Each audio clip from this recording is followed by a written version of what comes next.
সকালটা কি এখনো আর আগের মতো শান্ত লাগে না তোমাদেরও?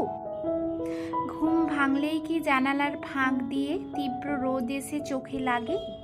তোমাদের ওখানেও কি সকাল থেকেই এমন কড়া রোদের দাবদাহ? হাই এভরিওয়ান, আজকের সকাল থেকেই রোদের একটা আলাদাই তীব্রতা। ঘড়িতে তখন মাত্র ৮টা, অথচ রাস্তাগুলো দেখে মনে হচ্ছিল দুপুর নেমে এসেছে।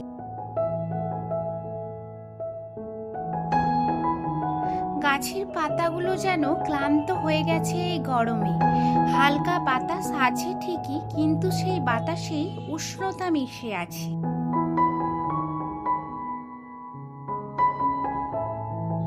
এই রোদের মাঝেও একটা অ্যাস্থেটিক ফিলিংস আছে জানো।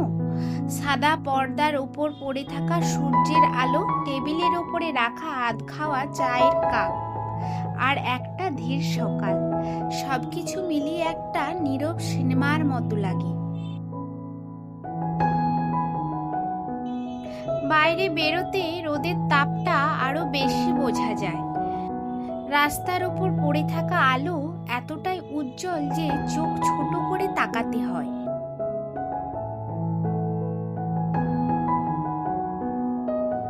মানুষজনও আজও একটু ধীরে হাঁটছে।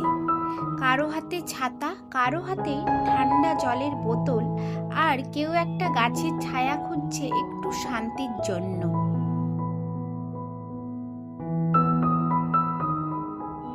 গরমের সকালগুলো আমার কাছে অদ্ভুত লাগে। একদিকে বিরক্তিকর, আবার অন্যদিকে খুব সিনেম্যাটিক।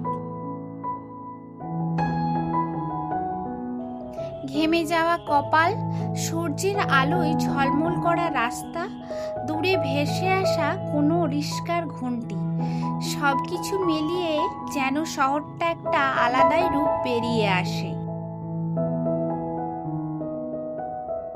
এমন গরম সকালে আমি সাধারণত খুব ধীরে দিন শুরু করতে ভালোবাসি।